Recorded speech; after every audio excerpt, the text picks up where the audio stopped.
Augustine, 354 to 430 CE. Saint Augustine of Hippo, as he is known in ecclesiastical circles, was born in that part of the Roman province of Numidia, which is now called Algeria. His mother, Monica, was a Christian and raised him as one, though as a student in his teens, he became a Manichaean. He reconverted to Christianity in his early 30s after a life typical enough of educated young men. He had a long-term mistress by whom he had a son, and, as he tells us in his Confessions, he enjoyed his sins so much that when he first began to pray to become good, he added, "But not yet."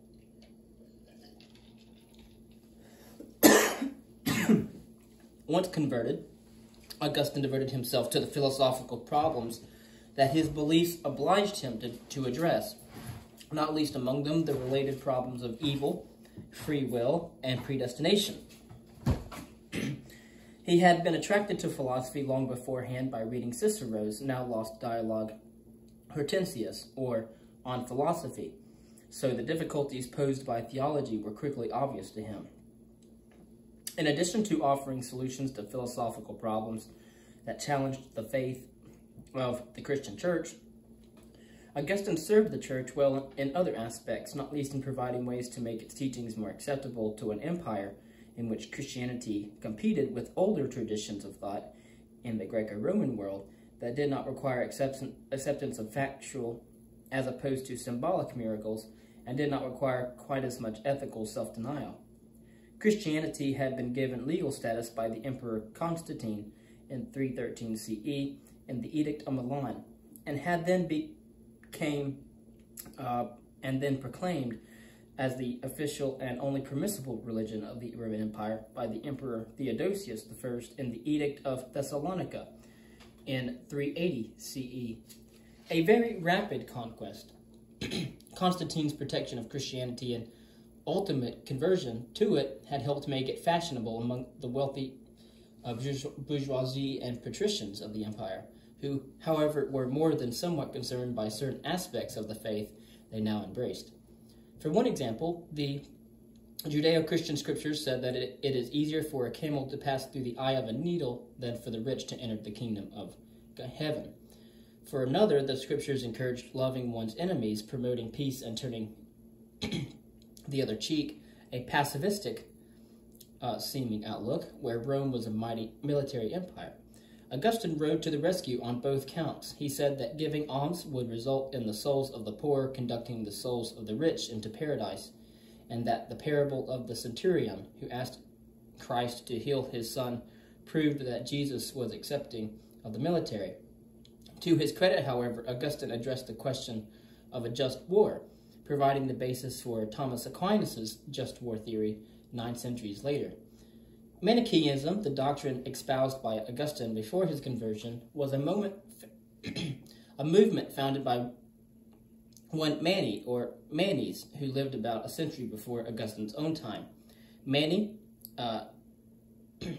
this was not his name, but a title approximately translatable as the Enlightened One, was born in southern Babylonia, but lived and preached mainly in Persia. His teaching was a combination of Zoroastrianism, Buddhist ethics, and Babylonian folklore, with bits of Gnostic Christianity added. He taught that the universe is the theater of a great struggle between two principles, good and evil, the former being the principle of light, the latter the principle of darkness. The good principle is the father of majesty. The evil principle is the king of darkness. This later has the head of a lion and 4 feet, but is otherwise half fish and half bird. The two principles would have coexisted peacefully had not the king of darkness decided to invade the realm of light. In response to this invasion, the father of majesty emanated the mother of life, who in turn emanated the first man, who in his turn emanated some sons and gathered an army. A complex and lengthy set of events with numerous further emanations, including a messenger and assorted virgins, followed. The Manichaean cosmology and universal history has the proportions of epic, and the surprising thing about it is that Mani claimed that it was all an embodiment of reason, untainted by fantasy and mysticism. He criticized Christianity for its miraculous and mystical elements. It might accordingly seem odd that Augustine should be adherent, given his intellectual powers, to which the elaborate Manichaean structure must surely have seemed fanciful. The worlds of the King of Darkness have as attributes pestilent breath, scorching wind, gloom, mist, consuming fire, wells of poison, columns of smoke, abysmal depths, and pillars of fire. A dramatic place, but it is interesting how the imagination of human beings is just a hyperbolic version of the familiar. Compare science, whose discoveries transcend imagination. The Christian picture, however, by contrast, would have appeared relatively restrained, but the Christian picture was itself not, as already indicated, free of problems. There were major patterns of doctrine at issue, not least in the opposition between the Roman Donatist and Arian versions of Christianity. These doctrinal conflicts were rolling the faith with conflict, power struggles, and accusations and counter-accusations of heresy and error, typical fare in these domains. But these are matters of theology and dogma. Of interest here, by contrast, are the philosophical problems that Christianity raised. Not least the fact that Christianity, as written by Paul, was highly influenced by Platonism and was then reinterpreted through Neoplatonistic eyes of the early church fathers. One problem was that of evil. It is simply stated, if God is good and created the world, how can it contain evil? Augustine set out an answer in his De Libero Arbitrio. First, he distinguishes between the evil that people do and the evil they suffer. The evil that people suffer is caused by God by way of punishment for sins, for if sins are not punished, they would eventually overcome what is good. So the sufferings imposed by God would make the world a better place, and they encourage sinners to repent. This prompts the thought that a God who imposes suffering as punishment for sin is a just God, but not necessarily a good God. Would a good God not be merciful, mercy sometimes subverting justice? Moreover, what of the suffering of little children, for example, those afflicted by disease? This is not a matter of justice, for it cannot be punishment for sin. Augustine replies in De Vera Religione that the suffering of little children is good for the rest of us in various ways, and anyway, the infants will be compensated for their sufferings eventually. But what if the evil people do? How can God allow that to happen? Some argue that God thinks a world in which people have free will, given that having free will results in people sinning, is a better world than one that has neither freedom nor sin in it. Others suggest that God is not powerful enough to stop people from sinning. Augustine's view is, in effect, a version of the first view, that God... Augustine's view is, in effect, not for the comparative reason that it makes the world better, but for the superlative reason that it makes the world perfect. As long as men who do not sin gain happiness, he wrote, the universe is perfect. When sinners are unhappy, the universe is perfect. As we all last know, the world is not perfect. This must presumably be because it contains so many happy sinners. Augustine's view of evil has to be made consistent with the idea that everyone is born sinful, or that people are totally depraved because of the fall. The fall being Adam and Eve's sin, the sin of disobedience in the Garden of Eden. In Christian theology, Adam and Eve were the first two created humans. But that could be achieved by the liberation from original sin offered by baptism and by subsequent periodic absolutions for sins thereafter committed. Augustine does not seem to rely on this option, however, instead talking of grace as what enables a person to live sinlessly. But this arises the difficulty that anyone who has not received grace is therefore not able to live sinlessly, and therefore if such people suffer as punishment for their sins, they are being treated unjustly. In saying that the evil committed by people is the outcome of their having free will, Augustine has to provide an account of free will itself. In commenting on the evils people do and on the rebellion of Lucifer, or the devil, he exonerates God from being the ultimate cause of those evils, which his role as creator of the agents who enacted them would seem to make him.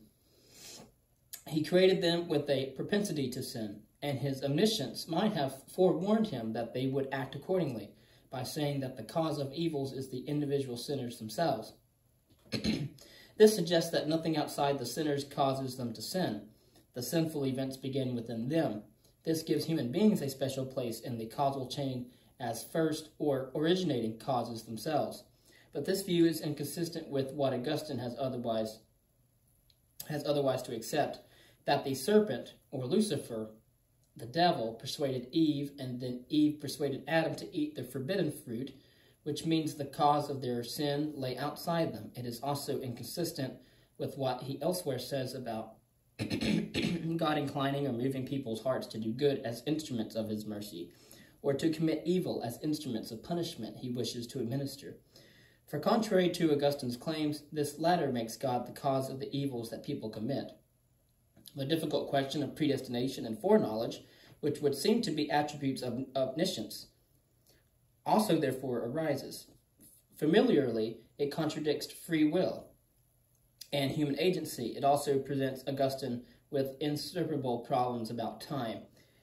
In his work, The City of God, Augustine says, quote, God comprehends in a steady and sempiternal gaze everything that happens in time, whether future, present, or past. His knowledge of the three times does not change as ours does, for in him there is no change or mutability, end quote. This is inconsistent with his claim in the Confessions that the future does not exist. There he says that prediction is a matter of noting signs or symptoms available in the present, which suggest how things will turn out, entailing that it is false to say that the future can be seen because the future is not here yet, and if it is not here yet, it does not exist. This was an argument against seers and witches claiming to tell fortunes, but it serves as an argument against divine foreknowledge as well. Augustine's other doctrine, that the future is not future to God, but present to him along with the present and past because all times are one to him, still does not help, for from our perspective, that would mean there is a future which, from the perspective of our present, already exists, contrary to Augustine's denial that it does. An interesting point Augustine raises, however, is that although we speak of past, present, and future, what we mean is the past relative to the present relative to the present, the present relative to the present, and the future relative to the present. What time itself is, he says, he does not know. If you ask me to meet you at a certain hour tomorrow, I can do it, he says, but if you ask me what time itself is, I have no answer.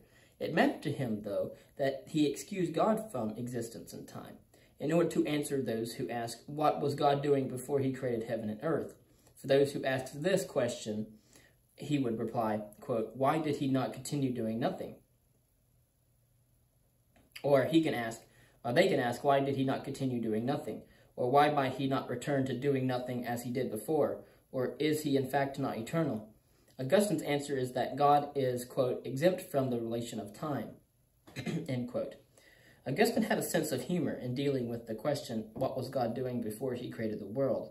He says he will not rely on the answer, preparing hell for people who ask difficult questions. And moreover, before God made the times, past, present, and future, there was no time. In the course of his various writings and explication of Christian theology, Augustine anticipated several philosophical ideas that came into prominence later on. His thoughts on just war, as noted, provided Aquinas with materials for a development of just war theory. He anticipates Anselm's ontological argument for the existence of God, and he is 1,200 years ahead of René Descartes with a version of I think, therefore I am. He says, Fallor ergo sum. If I am deceived, I exist, although this idea also occurs in Plotinus before him, and before Plotinus in Aristotle. In fact, Augustine was so much taken with this idea that he repeated it 7 times in various works. Descartes almost certainly learned of it as a schoolboy, whose Jesuit teachers were admirers of Augustine. And finally, Augustine's remarks on how children learn language are quoted by Ludwig Wittgenstein at the beginning of the Philosophical Investigations as a mistaken view. All of Augustine's works, however, some are inclined to say that the charm of the purely autobiographical or autobiographical early parts of his confessions is the greatest.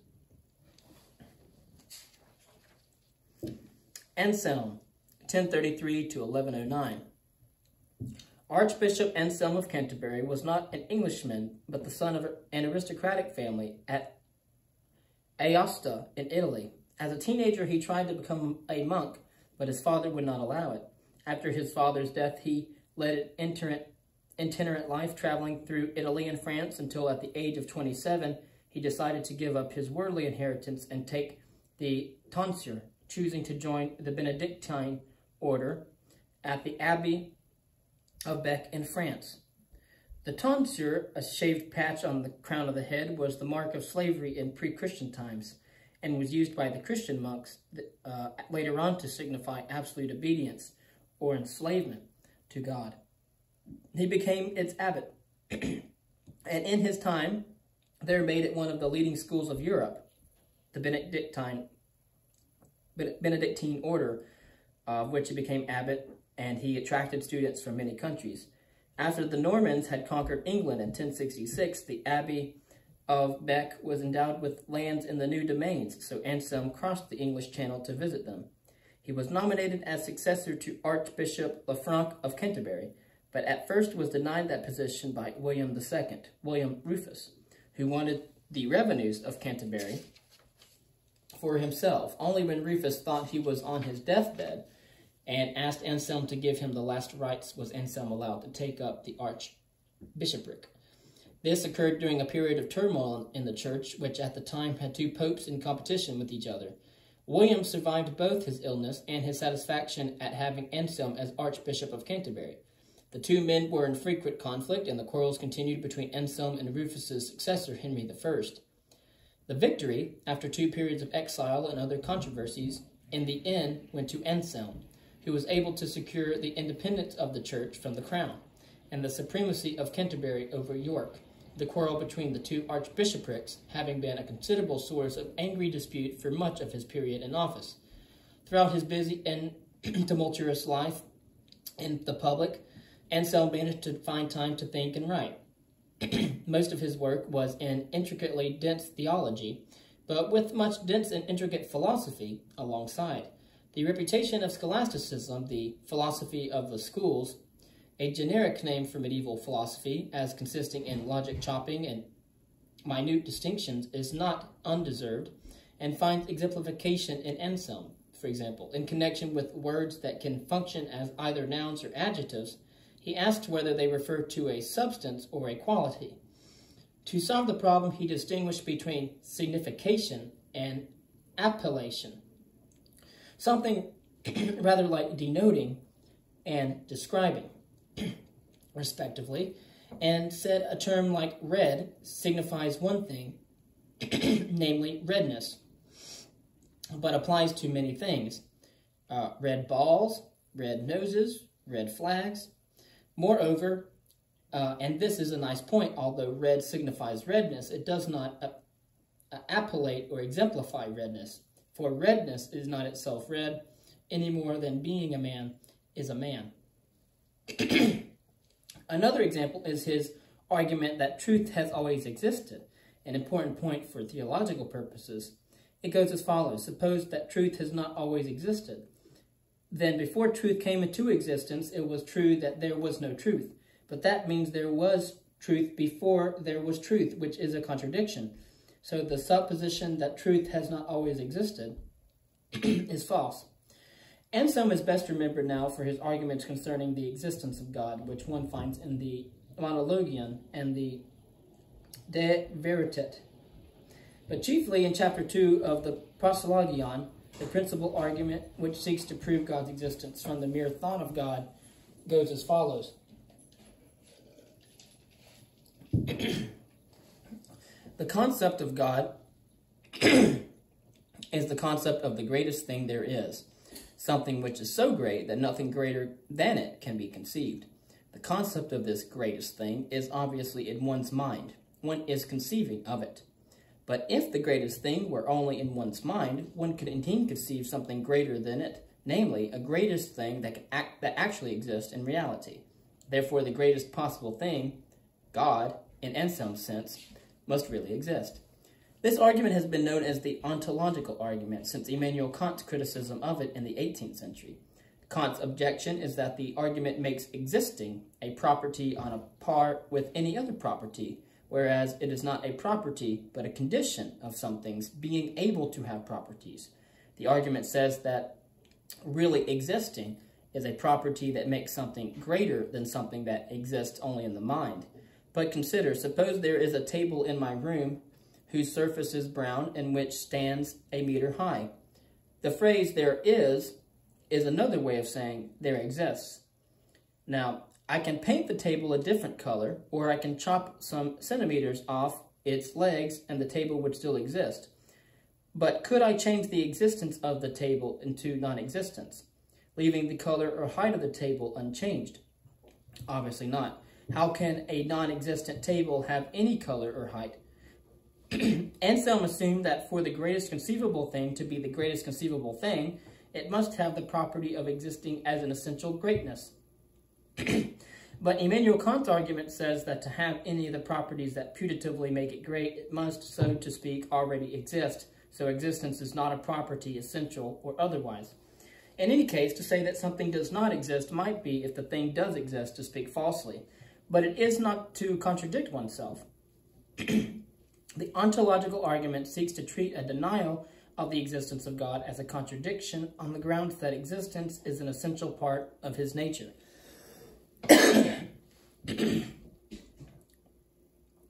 But to claim this is wholly a matter of definition. Anselm relies on a traditional conception of God as having all positive attributes and no negative ones in superlative degree, but that is purely stipulative. Anselm distinguishes between existing in thought and existing in reality, but does not carry the distinction through to the difference between something's having a property in thought and having a property in reality. This by itself is fatal to the argument. Moreover, a critic might ask, what motivates saying that existing in reality is greater than existing in thought? What does greater mean here? Does it mean better? Why should one automatically assume that being real is better than merely being thought of? Is murder, for example, better for happening in reality than only being thought of? What is regarded by some as the most effective argument against Anselm was provided by his contemporary Garnilo of Marmitius, another Benedictine monk. It is known as the Lost Island argument. Instead of the greatest thing that can be conceived, he suggests, we think of the greatest island that can be thought of. This is a perfectly meaningful phrase. We understand it. So the greatest conceivable island exists in our minds. But Anselm's argument tells us that the greatest conceivable island which exists in reality would be greater than the one that exists only in the mind. Therefore, there must be a greatest conceivable island. Garnilo took this to reveal the absurdity of Anselm's argument. Scholars still debate Anselm's argument, and there are some philosophers today, among them Alvin Plantinga, who try to formulate versions of it that will unequivocally work. Interestingly, arguments for the existence of a deity are never what lead people to theistic beliefs. At best, they are post facto justifications or rationales for what almost always is a commitment that arises from other sources.